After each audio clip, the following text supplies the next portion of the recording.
Shalom. Sebelum kita mendengarkan renungan pada hari ini, mari kita berdoa.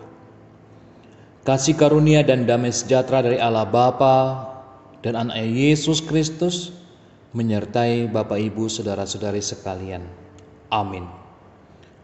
Firman Tuhan pada hari ini diambil dari kitab Injil Yohanes pasal 1 ayat yang ke-29 sampai ayat 34. Yohanes pasal 1 ayat 29 sampai 34. Demikian firman Tuhan. Pada keesokan harinya Yohanes melihat Yesus datang kepadanya dan ia berkata, "Lihatlah anak domba Allah yang menghapus dosa dunia. Dialah yang kumaksud ketika kukatakan, kemudian daripadaku akan datang seorang yang telah mendahului aku, sebab dia telah ada sebelum aku. Dan aku sendiri pun mula-mula tidak mengenal dia, tetapi untuk itulah aku datang dan membaptis dengan air, supaya ia dinyatakan kepada Israel." Dan Yohanes memberi kesaksian, katanya, "Aku telah melihat Roh turun dari langit seperti merpati, dan ia tinggal di atasnya. Dan aku pun tidak mengenalnya, tetapi dia yang mengutus aku untuk membaptis dengan air telah berfirman kepadaku, jikalau engkau melihat Roh itu turun ke atas seseorang dan tinggal di atasnya, dialah itu yang akan membaptis dengan Roh Kudus. Dan aku telah melihatnya dan telah memberi kesaksian, ia ini adalah Anak Allah." Demikian firman Tuhan. Bapak Ibu saudara-saudari, firman Tuhan hari ini berjudul turut bersaksi, Kristus Anak Allah. Yohanes adalah alat utama yang digunakan untuk mengantarkan kedatangan Kristus. Dia mulai menyebarkan pesan Injil sebelum Kristus datang dan mengatur panggung bagi mereka yang akan dihadapkan pada satu dan juru selamat sejati yang akan mengubah jalannya sejarah dan kehidupan mereka. Bapak Ibu saudara-saudari, dalam bagian ini kita melihat bagaimana Yohanes begitu jelas dan dapat didengar dalam cara dia memberitakan kabar baik Kristus. Tidak ada satu hal pun yang dikatakannya yang tidak ditegaskan kembali ketika Kristus datang ke dunia. Ungkapan anak domba Allah adalah sesuatu yang sangat masuk akal bagi orang Yahudi, karena domba digunakan sebagai kurban untuk selama Paskah dan selanjutnya digunakan dalam ramalan yang menyatakan tentang seekor domba yang dibawa ke rumah pemotongan. Ini digunakan untuk membuktikan poin bahwa Yesus adalah pengorbanan tertinggi ketika dia pergi ke kayu salib untuk menyelamatkan orang berdosa dari dosa mereka.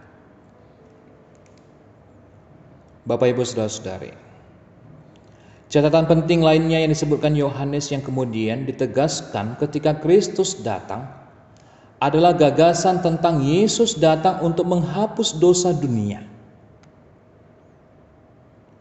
Dunia berarti kemanusiaan secara umum, tetapi tidak setiap orang tertentu. Yohanes menjelaskan bahwa pengorbanan Yesus untuk dosa menjangkau semua manusia tanpa perbedaan. Namun pengaruh pengorbanan Yesus hanya bagi mereka yang memilih untuk percaya. Bapak Ibu saudari, pesan Injil penuh dengan harapan dan dimaksudkan untuk memberi kita rasa sukacita bagi kita yang telah menerima Kristus di dalam hati kita. Kita berbagi dalam karunia hidup yang indah di bawah rahmat Tuhan dalam hidup kita setiap hari. Bagi mereka yang belum membuat keputusan untuk menerima Kristus, percayalah bahwa Yesus Kristus adalah satu-satunya yang memberi sukacita, kepuasan, dan kedamaian sejati. Kristus datang ke dunia ini untuk mengakhiri semua dosa. Dia membayar pengorbanan tertinggi dengan mati di kayu salib dan menyelamatkan kita dari hukuman kekal. Ketika kita memilih untuk menyerahkan hidup kita kepadanya, tiba-tiba hati dan hidup kita menjadi baru, dan bahkan di tengah-tengah kehidupan yang sulit, kita masih dapat mengalami sukacita karena siapa Tuhan itu, apa yang telah dilakukannya, dan harapan yang kita miliki di dalam Kristus. Percayalah kepadanya. Dengan hidup kita hari ini, esok dan selamanya.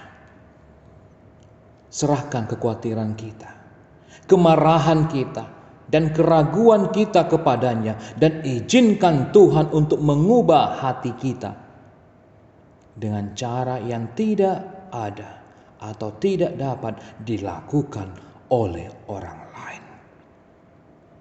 Amin. Mari kita berdoa. Bapa kami yang bertahta dalam kerajaan sorga, terima kasih untuk firman-Mu pada hari ini, di dalam kebaktian wilayah, di mana firman Tuhan pada hari ini mengatakan kepada kami untuk turut bersaksi bahwa Kristus adalah anak Allah. Berkati kami Tuhan seluruh umat, dimanapun kami berada saat ini, agar kami selalu turut bersaksi di dalam setiap proses kehidupan kami. Kristus adalah anak domba Allah. Kristus adalah anak Allah yang membawa keselamatan kepada kami. Berkati kami seluruhnya Tuhan, seluruh jemaat-Mu. Apabila di antara kami ada yang sedang sakit, Tuhan sembuhkan. Dan setiap pergumulan kami, Tuhan berikan jalan keluar. Terlebih di masa-masa sulit di mana kami menghadapi pandemi COVID-19 saat ini. Tuhan berkati kami, sehingga kami nantinya bisa bertemu kembali bersama seluruh jemaat, beribadah di gereja-Mu, bersekutu dalam setiap ibadah-ibadah. Berkati kami Tuhan, jauhkan kami dari sakit penyakit. Berkati pekerjaan tangan kami, karena kami yakin dan percaya Tuhan akan selalu menyertai setiap orang percaya. Berkati seluruh majelis jemaat Tuhan, dari sekolah minggu sampai lanjut usia. Berkati para pemerintah kami. Berkati orang-orang yang berperan di dalam memutuskan mata rantai pandemi COVID-19 ini. Terlebih kami pribadi lepas pribadi, dan keluarga lepas keluarga. Semua peribadahan kami di rumah kami masing-masing, dimanapun kami melakukan ibadah kami, dimanapun kami melakukan pekerjaan kami, Tuhan berkati. Karena kami yakin dan percaya Tuhan akan memulihkan kami, Tuhan akan menghapuskan dosa-dosa kami, sehingga karunia dan berkat Tuhan itu selalu nyata dalam kehidupan kami. Bapa yang baik, begitu banyak dosa dan pelanggaran yang kami lakukan. Kiranya Bapa hapuskan itu, agar tidak menjadi penghalang atas berkat yang akan Tuhan berikan kepada kami. Di dalam nama anak-Mu Tuhan Yesus Kristus, kami berdoa dan mengucap syukur. Amin. Shalom, Tuhan berkati kita semuanya. Amin.